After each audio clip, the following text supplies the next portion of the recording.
नमस्ते मेरे प्यारे विद्यार्थी। आज की इस वीडियो में आपसे एक चैलेंज रहेगा कि प्लीज आप वीडियो को शुरू से लेकर लास्ट तक जरूर देखना, क्योंकि आज के इस वीडियो में एपी यानी कि समांतर श्रेणी के सभी फॉर्मूला और ट्रिक्स आपके सामने बताने वाला हूं। तो प्लीज आप वीडियो को शुरू से लेकर लास्ट तक देखना। यदि आप सभी का कमेंट आता है कि प्लीज भैया आप सभी फॉर्मूला को एक एक एग्जाम्पल की मदद से समझाइए, जिससे कि हम आसानी से समझ जाए और हमें याद भी हो जाए, तो मैं वो भी करने वाला हूँ। बस आप एक कमेंट कर देना। तो शुरुआत करते हैं सबसे पहला फॉर्मूला से। पहला फॉर्मूला बोलो या एक पद है जिसे हम कहते हैं कि प्रथम पद, जिसे हम ए से डिनोट करते हैं।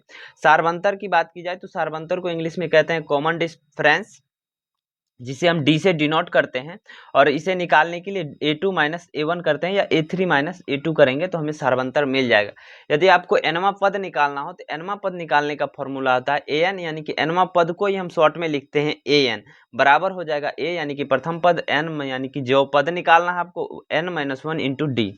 ये nवा पद का निकालना कि an जो हो सकता है वो अंतिम पद भी हो सकता है। यदि आपको अंतिम पद निकालने के लिए बोले, यदि 20वां पद उसका अंतिम है तो अंतिम पद भी इसी प्रकार से आप निकाल सकते हैं।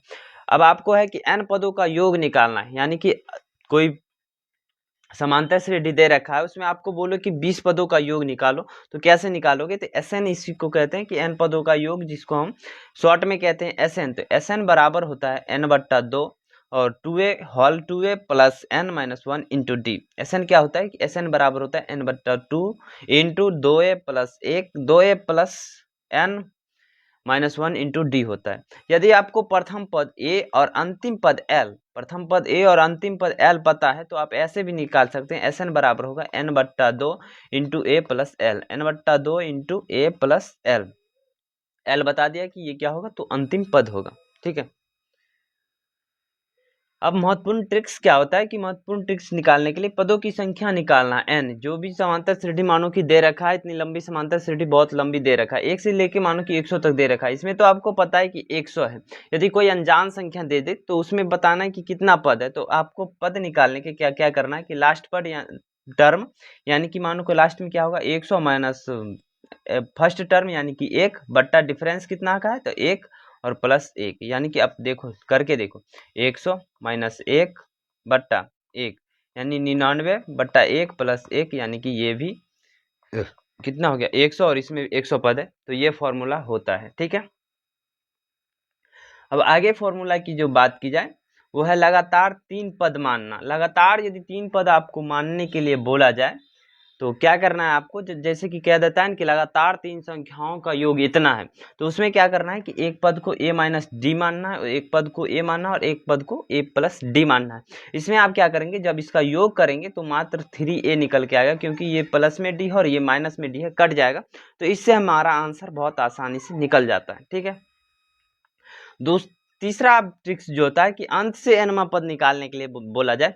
यदि आपको मानो कि 100 तक दे दिया, 100 से बोलता है कि अंतिम का 75वां पद क्या होगा, तो उसके लिए फॉर्मूला होता है l, यानी कि अंतिम पद minus n minus 1 into D होता है। क्या होता है l minus into n minus 1 into D. कैसे निकाल सकते हो, 100 माइनस n कितना है तो 25वां पद निकालना है, तो 25 माइनस 1 24 और गुने 1 निकालना है 1, तो ये हो जाएगा 76।